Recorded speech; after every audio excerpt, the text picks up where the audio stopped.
Oh, we're about to have some fun on the channel with this one. New York Knicks, Philadelphia 76ers. We're in the Garden. A rematch from the second round of last year's playoffs. Oh, we got some things to talk about. And it starts with that guy right there who scores the first bucket of the basketball game. What up, y'all? I'm yours truly. I'm the one and only Pharaoh. We do this every night of the NBA season. Thank y'all so much for the love and the support over the years. If you're new, make sure you subscribe to the channel. We're going to talk about Paul George in this video, though. Be clear. I think we can talk about Embiid any night of the NBA season, but I think right now the more timely conversation is Paul George. Listen, people are going to think I'm personalizing Paul George. I'm not. I don't know the brother, never met the brother, but I am a truth teller. And this has been a disaster. All right? Like, Joel Embiid has been a disaster in his own right. But what I'm starting to think, though, more than anything, is that Paul George came to Philadelphia for a retirement tour. You know, they were the only team, maybe the Orlando Magic, but the only team we 1,000% know was willing to give PG a full 4-year, pretty much $200 million deal. So that extra year, $50 million, is what was the difference between George signing with Philly versus returning to the Clippers. By the way, don't the Clippers look smart as hell? They're much better than Philadelphia. They didn't pay Paul George. They got a bunch of guys that are just happy to be in the league. They got James Harden, who's still playing at the All-Star level, way better than Paul George this year. Kawhi is able to kind of like work himself into the season. I mean, if they had Paul George, do you think they would be any better than what they are right now? I don't.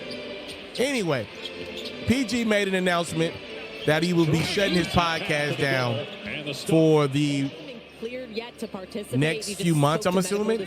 He said he just kind of want to invest everything he can into this season. The Sixers, as you see the record, they're 12th in the East coming into this game, 20-37. I mean, maybe they can make a push to the play-in tournament. My guess is Embiid is done for the year.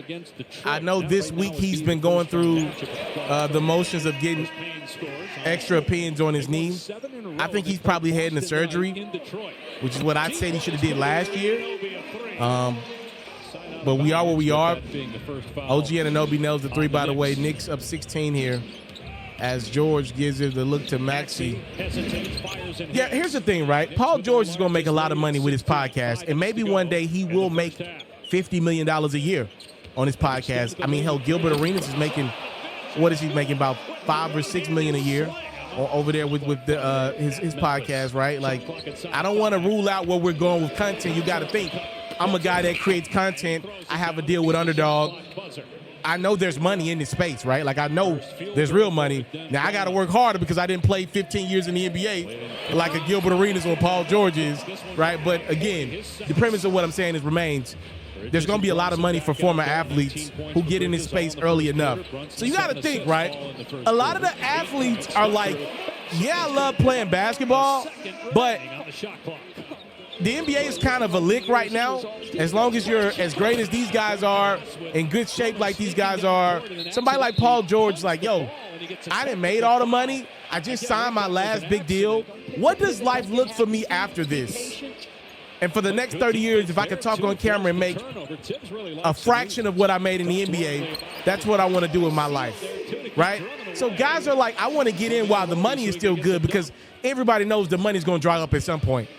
So the fact that Paul George had to make the announcement, yo, I'm shutting the podcast down for the next few months until the season is done to try to invest in all my guys, I think it tells you just how serious Paul George takes the podcast. The running joke I always say about PG8 is that I never see him smiling on the court as he nails the jump shot right there. But on the podcast, he looks happy as hell, right? Like, look at him. He's starting to heat up right now in the third. And I ain't seen a smile on the brother's face. He don't smile playing basketball.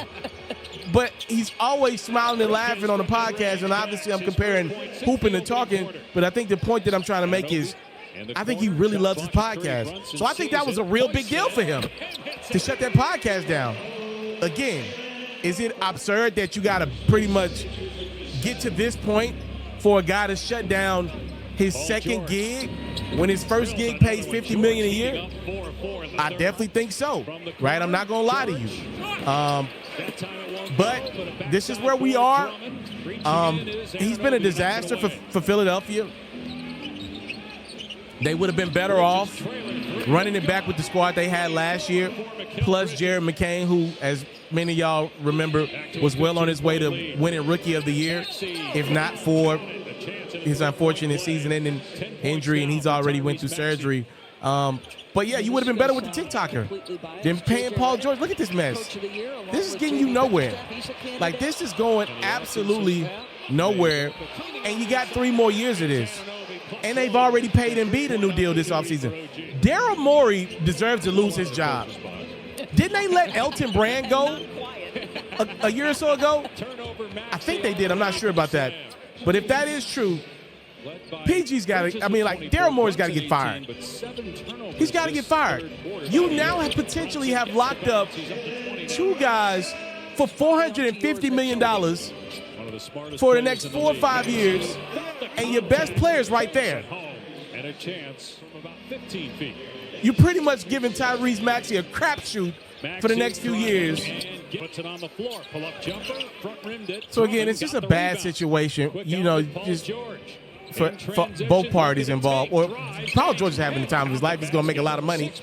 And as long as he can deal with being booed for the remainder of his career in Philly, because they are going to boo the hell out of him, he's going to make a lot of money. His podcast is going to work. 4 quick points out of the timeout for New York. Maxey drive and dish. 3-pointer good for Edwards. His first basket of the game.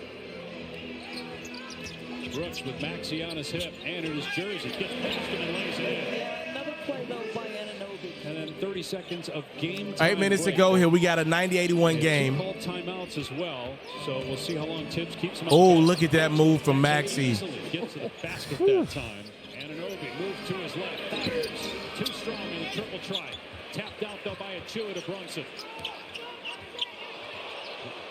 Brunson. Oh, no. Oh, a nasty array of moves from Brunson. Right back at you, though. On the other end, Justin Edwards. Justin Edwards. 0 for 8. The previous worst was earlier this year against Orlando. Philly's got a chance here. George to Drummond. As a playmaker. Announced today in his podcast that he's not going to do that anymore. He's going to just focus on basketball the rest of the season. Hart with a hang in the finish.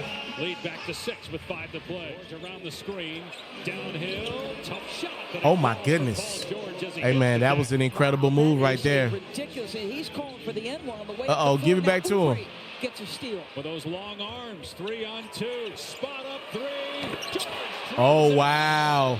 And it's a 1-point. That is the Paul George that I remember. That's the dude that was in the MVP conversation in OKC. And just like that, Philadelphia has taken the lead by 1. It's George. No. Uh-oh. Oubre. Bang. Sometimes when you get that offensive rebound, when your teammate missed, it's almost like you missed. And you're not going to miss twice, even though you never missed the first time. As a team, you're not going to miss twice. It's a 4-point lead for the Sixers. I can't explain that, but if you ever hooped, you know exactly what I'm talking about. And I wasn't a good hooper, but I played with my friends. Finds a way to get it home off the last to tie it up. Brunson has scored the last 6 points for the Knicks. We tied at 102, 92 seconds to go. It's Brunson.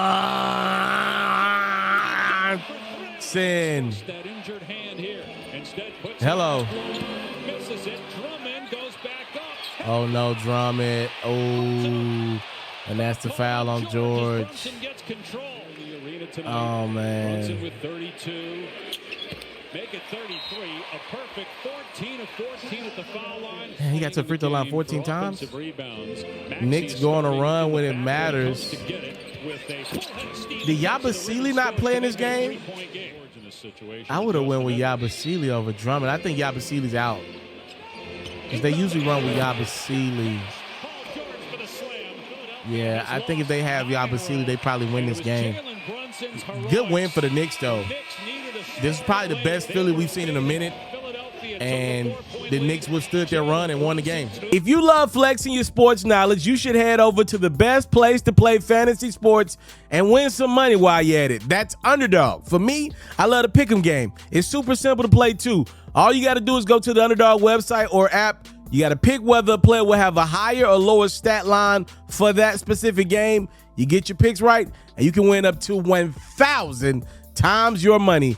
And when you sign up, if you use your boy's promo code, which is Pharaoh, your deposit will get matched up to $1,000 is available to you in bonus cash. You can't beat that. Tap in with Underdog. My promo code is Pharaoh.